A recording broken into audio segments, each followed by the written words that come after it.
Ce mardi 13 décembre, la chaîne C8 diffuse dès 21h15 le film américain de 6 jolis chevaux, avec dans un des rôles principaux la star Matt Damon.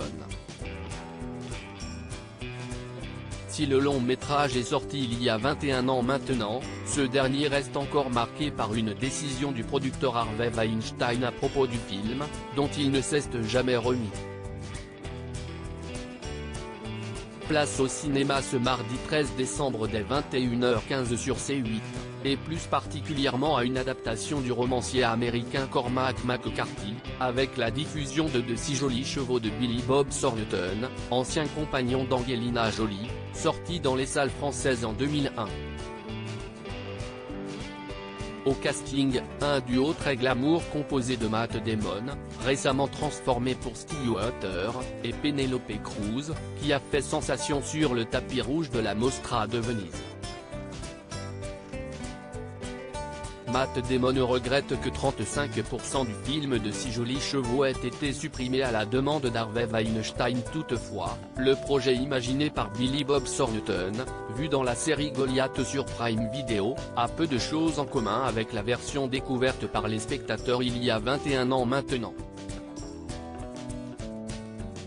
Le premier jet, d'une durée de 3 heures, se verra imposer de nombreux changements à la demande de l'ex-producteur star, accusé depuis 2017 de viol, harcèlement sexuel et agression sexuelle, Harvey Weinstein, à la tête de la société Miramax.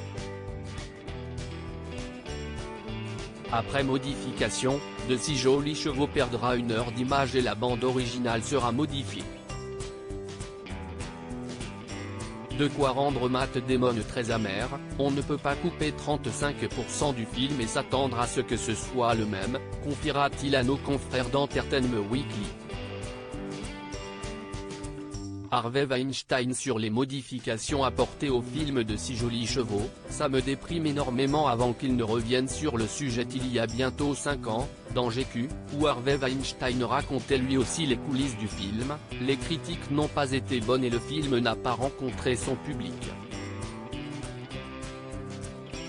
Environ 18 ans enfilés et je ne suis toujours pas passé à autre chose, alors clairement je ne m'en remettrai jamais. Ça me déprime énormément, putain. Je n'ai visionné qu'une seule fois la première version du film de Billy Bob Thornton, et je m'étais dit que c'était le meilleur projet auquel j'avais eu la chance de participer. Avant modification. À lire aussi Matt Damon: sa fille ne regarde pas ces célèbres films et aime juste critiquer.